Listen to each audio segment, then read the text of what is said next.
En la primera parte de este video ya hablamos de algunos materiales importantes como lo fueron el concreto romano y el vidrio, pero ahora en esta parte quiero que nos centremos en una clasificación más específica de los materiales, los metales. Pues a lo largo de la historia han existido diferentes metales que han sido clave en el desarrollo humano, a tal punto que el control de los metales ha sido sinónimo de poder y control sobre los demás. Y todo empezó cuando por primera vez se creó la aleación de bronce, compuesta de cobre en un 90% y estaño en un 10%, y esto es clave para el uso de los metales, pues anteriormente al bronce solo se podían obtener metales puros como el oro, la plata y el cobre, los cuales por sí solos son maleables y no se les daba mayor utilidad que para hacer joyería, pero el bronce era más resistente que estos materiales, por esto mismo se empezó a extender su uso para herramientas y armas, dando inicio a toda una era, la edad de bronce.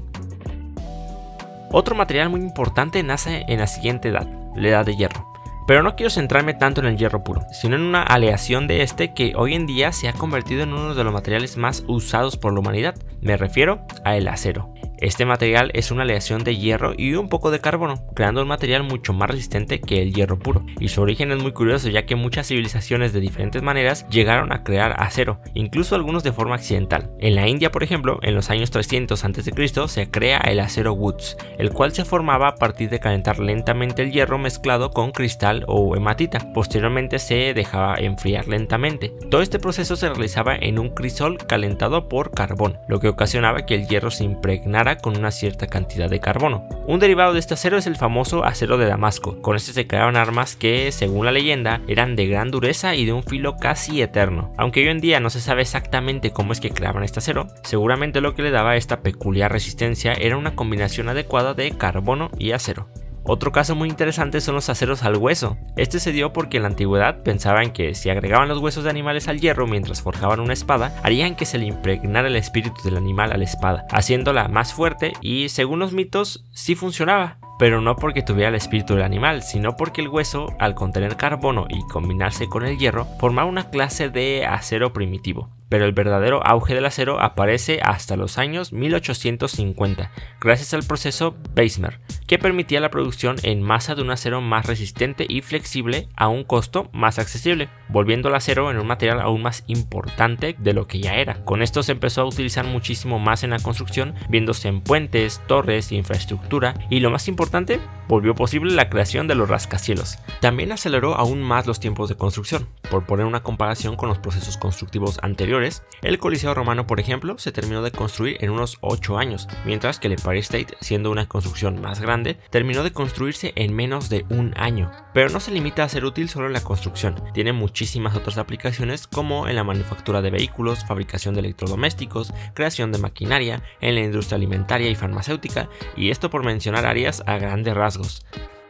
Otro metal importante, especialmente en el área de la bioingeniería, es el titanio. Este metal tiene la cualidad de ser biocompatible, y gracias a esto el cuerpo humano no lo rechaza, volviéndose así indispensable para implantes a largo plazo, además de que posee una muy buena resistencia y puede soportar los esfuerzos del cuerpo sin deformarse o fallar. Otra capacidad muy curiosa del titanio es la osteointegración, lo que significa que se une directamente con el hueso, siendo esencial para crear implantes dentales y dispositivos ortopédicos que se mantengan estables en contacto con el cuerpo humano, además de su gran resistencia a la corrosión, que lo hace candidato perfecto para estar dentro del cuerpo humano por largas etapas.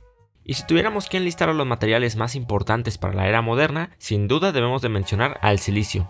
Y si no tienes idea de por qué es tan importante, es porque probablemente nunca lo has visto en una obra monumental, como si pasa en materiales como el acero y el vidrio, pero te aseguro que estás muy cerca de este material todos los días. El silicio es un metaloide muy abundante en la corteza terrestre y que posee propiedades semiconductoras excepcionales, lo que permite controlar muy bien el flujo de corriente eléctrica que pasa por este. Gracias a este material es que fue posible inventar el transistor. Supongo que ya con esto sabes por dónde va la cosa.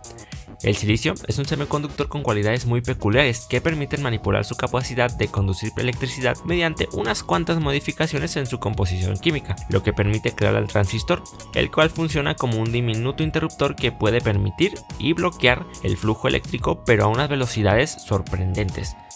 Y bueno, obviamente gracias a que se crean los transistores con este material, el silicio se ha vuelto la piedra angular de la era moderna, pues desde celulares, electrodomésticos y computadoras se utilizan miles de millones de estos pequeños transistores que no serían posibles sin la existencia del silicio.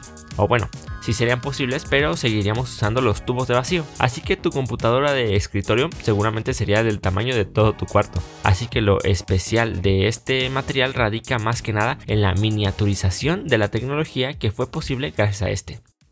No hay duda de que cada uno de estos materiales ha dado grandes aportaciones al avance de la humanidad, desde las primeras civilizaciones, los grandes imperios de la Edad Media, hasta el actual imperio intangible de la modernidad. El humano siempre ha buscado cómo aprovechar los materiales de su entorno, y lo seguirá haciendo, pues la búsqueda de materiales nuevos con implicaciones futuristas no se ha detenido, y probablemente mientras exista por lo menos un humano con una pizca de curiosidad, esta búsqueda no se detendrá.